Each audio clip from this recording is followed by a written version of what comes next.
家南无阿弥陀佛。师父今天特别要各位介绍，有一个公案叫做全救火灾，全就是狗了，他要救火灾。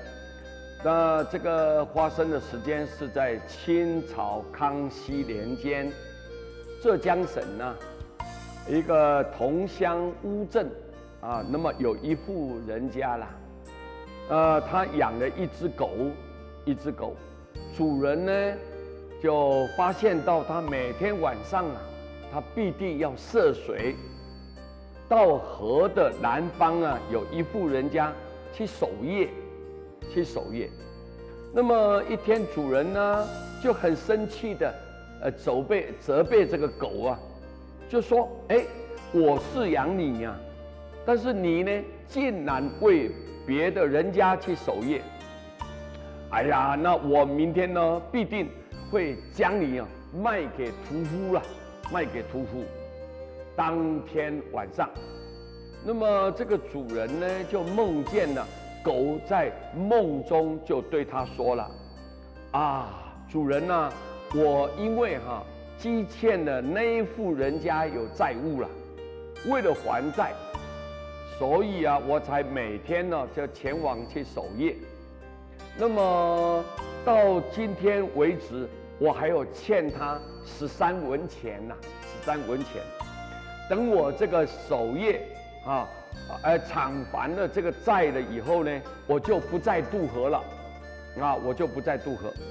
到时候呢，我必定会报答。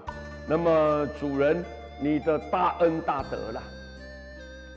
第二天呢，这个主人呢就叫狗换这个狗呢就到了面前。那么以13文钱呢，就系在这个狗的这个颈子上面就告诉他说：“我昨夜我梦见你对我说的话，那么你今天呢就把这些钱呢去还了吧。这样呢也可以免掉你涉水往返的那种辛苦。”这个狗呢，好像似乎听懂这个主人的吩咐头呢就衔着这个钱就含着这个钱，将这个钱呢就走过去之后，就丢掷在这个债主的这个家的后面，就丢在那里面。从此他就不再外出守夜了。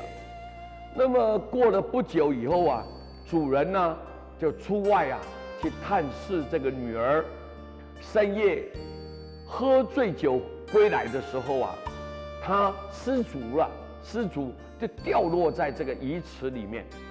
这个狗儿呢就将主人呢就往下跳把它拖上岸边，然后再跑回家，以头就撞门来找救兵。那么救回了主人了。又过了几个月以后，家中很不慎着火了。那么全家都在守岁的时候狗呢又以头来撞这个门不断的在狂吠这样子。全家惊醒了，大家最后都能躲过一劫。主人因此就更加的善待他了。所以当人生命终了那一刻，即使我们有再多的钱财，再高的地位，也没有办法买得1分钟的生命。生命是如此可贵。当动物被抓到的时候知道要被屠杀了，那种痛苦，从它的表情上我们可以看得到。那垂头丧气面流眼泪那种可怜的状态跟人是没什么两样的。所以平常我们能够用很少的钱财，就能免除动物被杀的恐怖能爱护动物，放它一条生路，就是为自己能够种下身心的安稳，免于恐惧的善因所以我们应该要护身爱护动物，不要任意宰杀。